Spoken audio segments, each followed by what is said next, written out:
Hello, welcome to One Moment Wiser. This is Christy Bridges, and I am so excited today because one of the most incredible people I've met is here with us. We are doing a series where you get to meet the authors who have put their own stories into Option Ocean. That's the devotional that's coming out in April for people who are transitioning and trying to find out what direction they should go in the next phase of life. We designed it for those kids that are going to graduate in May, but we've discovered that it's actually for all ages. So Rip Kastaris is one of the most versatile artists I've ever met. He swept me away with his paintings of blues musicians, because you know I like them. But he was also the first Hellenic American to be chosen by the U.S. Olympic Committee to commemorate U.S. athletes in 2002 and then again in 2004. And he has a mural hanging in the Athens Olympic Stadium called, is it Kyklos, Rip? Kikos. Kyklos, Right. Circle of Glory, that is just gorgeous. My favorite one of his works, he allowed us to use in one of the advertisements for Option Ocean. So if you haven't seen it yet, I'm going to post it after this. It's called Confluence, and you can see that in St. Louis on Broadway. And then Rip turned around and did something completely different. Rip, you spent the last year doing something that is a total contrast, but actually kind of a complement to your other works. What did you spend 2018 doing? 2018 was the painting of 15,000 square feet of iconography in a five-domed cathedral in Parma, Ohio, at St. Oh, Joseph's, which was all done in the Byzantine style with the gold leaf and all the biblical stories in the domes. oh, it's just incredible. I love the videos that you posted as you were building it. Um, just putting things together it was just really neat to watch. And you did things I wouldn't have expected. You imagine someone painting at the cathedral, you think of Michelangelo lying on his back on a ladder, with paint dripping in his eyes, and you actually were able to make a lot of the forms ahead of time and then put them up on top of these wide skies that you had painted in different backgrounds. That was kind of cool to watch. Well, that's interesting that you say Michelangelo, because we were at the same height as the Sistine Chapel, about Oh, 68 wow. feet above the ground. And it's a little daunting looking down from almost 7 stories up when you're working. Um, but I mean, while it's the myth that Michelangelo worked on his back all the time, I think in doing the research myself, they worked by firelight, and they did stand up most of the time while they were doing it. Um, but in recent times, churches are done by working canvases and then working gluing them into the church and then finishing that way. It's a technique that really allows you to put a lot more detail into the work in the studio and then make it look the best once it gets up there. That's fantastic. As I've seen with you, artists who really care just continue to develop new ways of doing things and add their own techniques and styles. And so it's nice to see that we've made that kind of progress, and the work is just gorgeous. I think that we are so lucky to be alive at a time where there are so many new techniques, new materials, new ways to communicate. We live in a very exciting time if you're going to be a creative person. Very true. Well, thank you so much for joining us today. I really appreciate you being here. I since a lot of the people that I know don't know you, I thought that I might ask you a couple of questions too, because you Okay. have such a cool gig with everything that you're doing. I think that your mission and um, your process is wonderful, and that what you do to try to help young people, but anybody, try to get to the next step, and do that in a faith-based way is like an awesome job to have, an awesome directive to give to yourself. And I'm just wondering how, I know you are a musician, I know you're an author, but how did you how did you get into this passion for education and wisdom traditions? You know, I think sometimes people can see things in us before we can, because you ask about that, and I always wanted to be a musician. I always wanted to be a performer. But my grandma, when I was a little kid, always said, "You should be a teacher." And I said, "No, that sounds awful." But she was totally right. I love helping people. And, that's behind what I do as a corporate trainer. I love going to work and helping people learn job skills, but it's really behind what I do with One Moment Wiser, because I want to help everybody find those little ways that they can refine their decision making skills, and instead of going way off track with little tiny decisions, they can stay on track and get to a place that they really want to be. And so when I wrote Wisdom Better Than Wishing, my whole idea was I'm going to help people learn wisdom that I've seen work in people's lives and that God's given us through the centuries. Well, then I started meeting all these wise people who had so much to share that was being missed because maybe they didn't know how to share it effectively, or they didn't have the reach that they could. And so I created the Share Your Wisdom Wisely course to teach them how to write their own devotional books. But then last year, I had this conversation with a girl who is trying to change her entire identity, and she's already wonderful. Hmm. And I was talking to a friend of mine about the situation, and her daughter's going through the same thing. And I looked back at my life and my friend's life, and I realized identity crisis isn't anything new. Almost everybody goes through this period where they're kind of defining and refining themselves. But now it's gone to these extremes because the people who could be sharing our stories aren't. And so I want to help people like this girl who's launching out into this ocean of options and wondering who she is and where to go. And at the same time, I want to help people who are already wise to share what they know. And I thought, what a great opportunity for connection. And so that's how we ended up. I ended up inviting 11 people, including you, to craft their stories and share perspective that's going to help um, people launch out into the option ocean, or that sea of possibility. That is that's such an awesome idea, and such a great story about connections, and a great story about bringing the best that multiple people have to help even more people. And how did you come about picking the 11 people that you did? I am just blessed. I get goosebumps just thinking about it, because the people that get the people who said yes. I invited some people that I've known forever, and then I invited some people that God just somehow planted in my life over the last few years.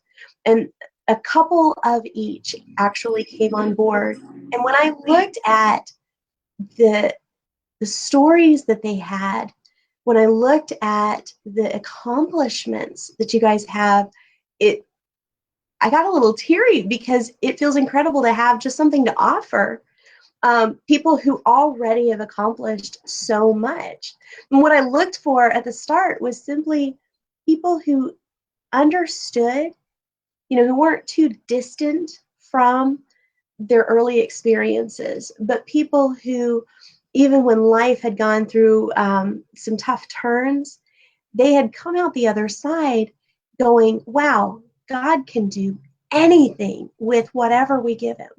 And when we give him everything, then we get surprising results. And so the people who had some good perspective on the fact that, yeah, we all make mistakes, and who also had a good current vibrant life where they didn't let old mistakes hold them back, or old situations keep them stuck. They knew what they could do, and they tuned into God and went for it. And so I'm still kind of in shock that I get to participate in a group like this. It's really That, fun. Christy, that's true creativity, because to be creative is more than just to know a skill. But I really think it's taking a skill and then connecting people with it. I mean, we live in a time where everything is can't get any faster or bigger. Or, there's just so much of everything's become a commodity in terms of skills. But there's kind of almost a new paradigm of concepts that instead of having a faster car, to design a car that you can have a great experience with your family in. I think that as time goes by, that's what really has the most value is people's work, making them feel like they're not just a number in a big system, but that it connects them to the people that they love and the people that they love them, and their grandparents and their grandchildren. That that that's what brings it full circle, so that we're not just making more widgets or doing things faster or more or bigger.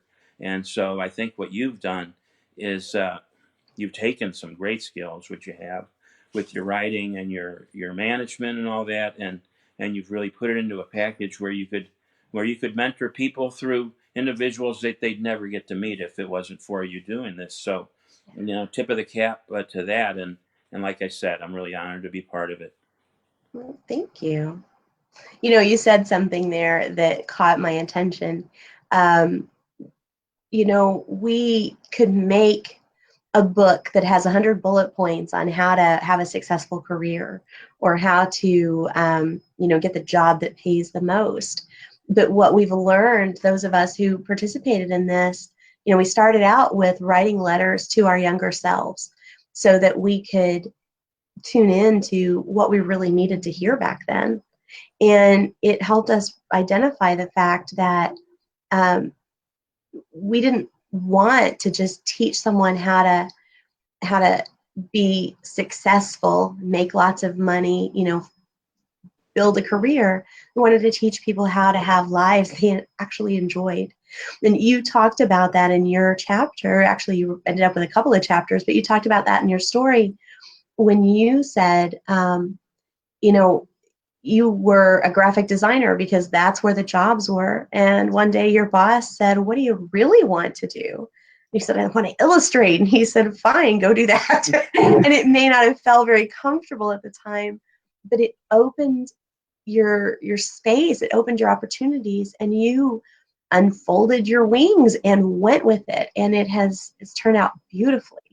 And that's what we wanted to give to the kids, to the readers that we have in this book.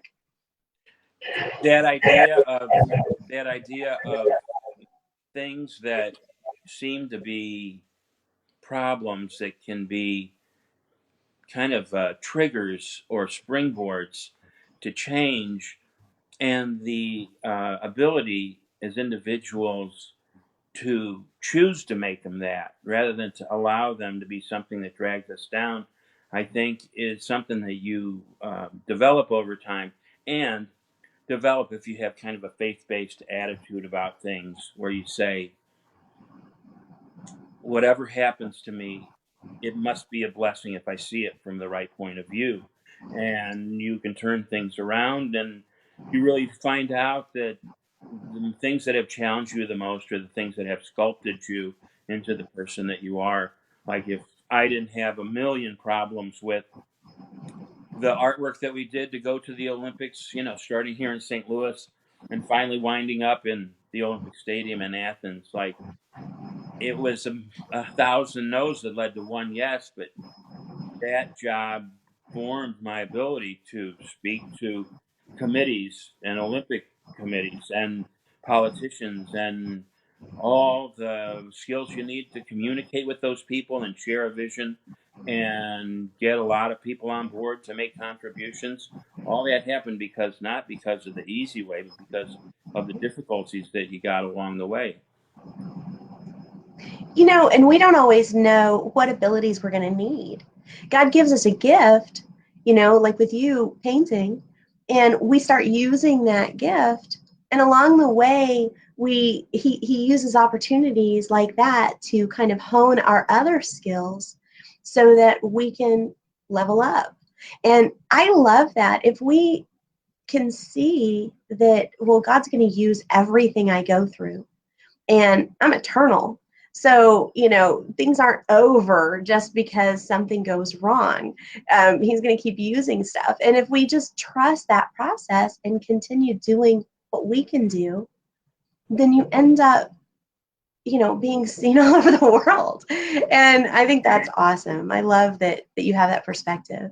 I think that is probably the key difference between people who actually enjoy their lives and are good to be around and are successful, and the people who are stuck and resentful and depressed and don't seem to ever get to do what they want to do. Everything stops them from progressing. I think that um, that when we just continue to move forward, even if we've been discouraged, and not judge it so much, that things work out. The only thing that stops people or makes them fail is they moving their hands up into the air and saying, I can't do it anymore. I often tell myself, don't think about it. Just keep your hands moving and everything will work out. But I think that there has to be a willingness to just really work hard, which I could see you doing during the process of this book here so much. It's like, oh, I was so exhausted when we came back from Ohio from that big trip. And, we were trying to put the stories together. But boy, you really came in all the time with your homework done and everything. And I don't think that you can get there unless you have faith and have and have the go power to just keep moving, and it all works out. But that's kind of a key ingredient. That when people tell me that they can't draw a face, I always say, okay, I want you to show me your 101st drawing of a face, and then together we'll decide whether you can draw a face or not. But but doing the legwork, working without witnesses, and doing your job um, without emotion, without. I mean, all we see on television is either the thrill of victory or the agony of defeat. But most of life is neither the thrill of victory or the agony of defeat. Most of life is coming in the morning and setting your work up and then starting to do it and getting lost in it, getting not getting lost, but having an immersive experience where things can happen which you didn't even really know about or plan. The greatest things in art are when you begin a process and you allow some of that to happen, and the best paintings come out when you're not a dictator on which way it's going to go. That makes a lot of sense. The videos that you've shared have shown me a little behind the scenes of what goes into planning this gigantic work. You start by sketching things out and then painting a small version of it, and then it gets upwards from there. It gets scaled up, but you still find that inspiration. It's not all planning and formatting. For you, you find the time to go out and listen to music and just draw with the flow, or to get alone with the spirit and just go with the flow. And it's neat when an artist or any kind of creative person can have both of those things working. Sometimes we think that it's all about self-expression. I'm gonna sit down and I'm gonna express myself. And we might resist someone who tries to help us learn structure or additional skills. And that we shouldn't resist that. We should accept that as a blessing. If someone wants to help us develop, then they must see that we're doing something that could grow. In art, we say you have to know the rules before you start to break them. You have to have done all the preliminary design, structure, drawing. There was just so much of that when I was a young person. And you can find your voice, but abstraction really needs to develop out of reality if it's going to be the best, or it has no form whatsoever. Um, but if I was going to make, a suggestion Mm-hmm. to young people in the creative process, um, I think finding some silence in your life is definitely a part of it, Yeah. because there are so many people, institutions, everything is calling us to do this and to do that all the time. There's a million voices in our heads. When you turn on the tube, there's just everybody's saying this is how you should be or this is what you should be. And regardless of what you're going to do in your life, the creative process really starts with having some silence in your life and having some moments in your day and through your week where you can become still and start to find a sanctuary of time that you have for yourself that nobody else can intrude on. It's an hour where things can become can begin to develop, where you can be listening to what comes from the inside rather than comes from the outside of your life and of the environment that you're in. And from then, you know, part of being an artist is always not just drawing, but you have to be both a listener and an observer of things. And so we need to give ourselves enough time to do that without the stress of having to do this or to do that. But if we want to develop our own voice, it has to have that. And then, um, when we start to do anything, we copy. That's the first thing that artists do. That's the first thing that musicians do. They cover a song by somebody else. They do that, and that's how we learn. But when you when you continue to do that faithfully and learn your skills, um, you'll start to develop a body of work. So here you were, and you didn't know which way to go, but from that still process, and then be being a good observer without expecting to get anything from the flowers that you're looking at or the tunes that you're listening to. From really observing those things, you start to see or feel the nuances there, and then you start to copy what other people have done, or you start to look at life and copy it, and over time, a body of work comes.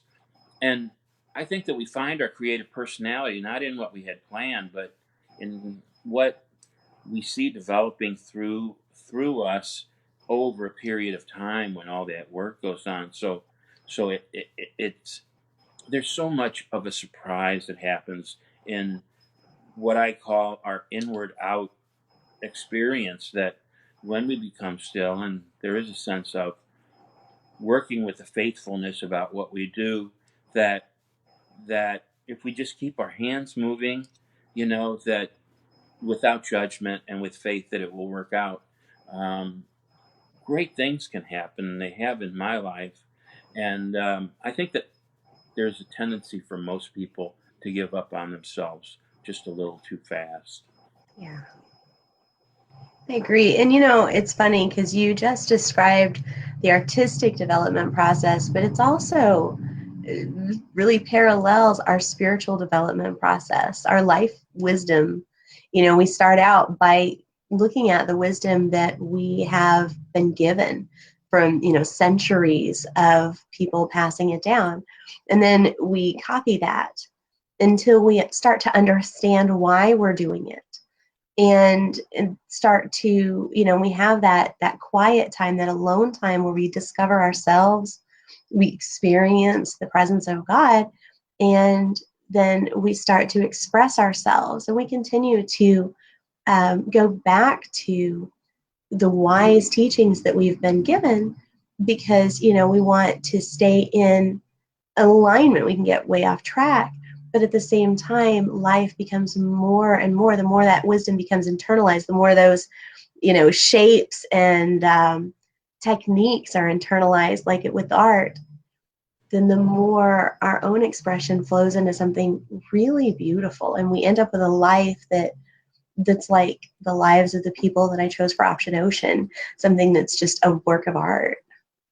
I think that our spiritual life and our and the creative process are very similar, and that sense of I don't know. I mean, like art, the process of creativity is somewhat a prayerful kind of an experience, and it's one where we come to a place where we can hear the still, quiet voice within us, and while we can do all kinds of things because we don't believe in what the wisdom of time, you know, and scripture can show us. We often find ourselves coming back to it when we see that the labyrinth, I say, is well known. There are people who have Yeah. gone through it so many times, and so we know that we have to respect the experience of all the people over time since the beginning of time that have been humans just like us, and that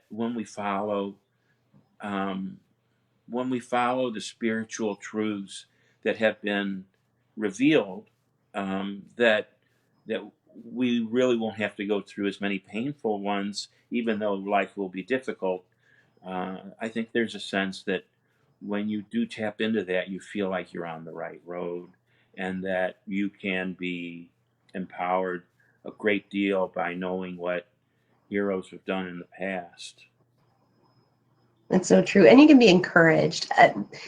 Any type of creative expression is going to have its moments where you're just like, everything sucks. I give up, and you don't give up because Like you daily, that have, happens, right?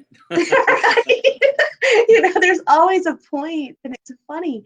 I thought it was just me until I've listened to other authors, big authors, talk about having the same experience somewhere in the process of creating every book. And I know this feeling because you get to the point where you've been excited about it, it's been wonderful, and then all of a sudden you're like, oh, nobody's going to like this anyway, why am I doing it? And it's just silly, and it's just human perception.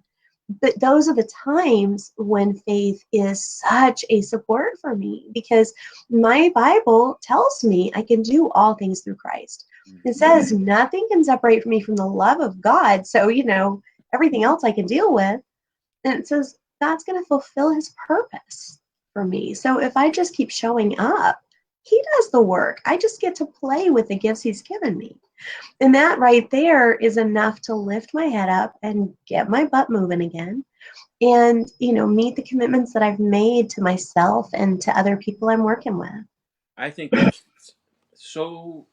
such a cool way to look at it. And it kind of repeats what I said about let's keep our hands moving and our mind still, in having faith that God will take care of the difficult part. We have to seed things, but we're not going to like pull plants out of the ground. We need to be faithful, a daily experience of doing your work, and and and relaxing and not judging everything. There's just such a great value in being busy without being judgmental. Just being full of wonder, and just being like a kid when you saw something, you said, "Wow." Well, when you respond to that, other people are going to respond to that as well. We're all the same in so many ways. And so when you see something that's beautiful and you go, wow, and then you find a way that you can both understand that and somehow frame that and show it to other people, you get the same response from them. And there's just a way that we all, I don't know, I'm always surprised at how when I see something that's beautiful, other people just say that's really cool, and they think that I did it, but I really don't think so. I just think that I just really enjoyed it, and I don't know, lived it and made, God creates, man copies, something like that. That's awesome, though, because you know, Rip, we live in a society where everything is made fun of and everything is scorned.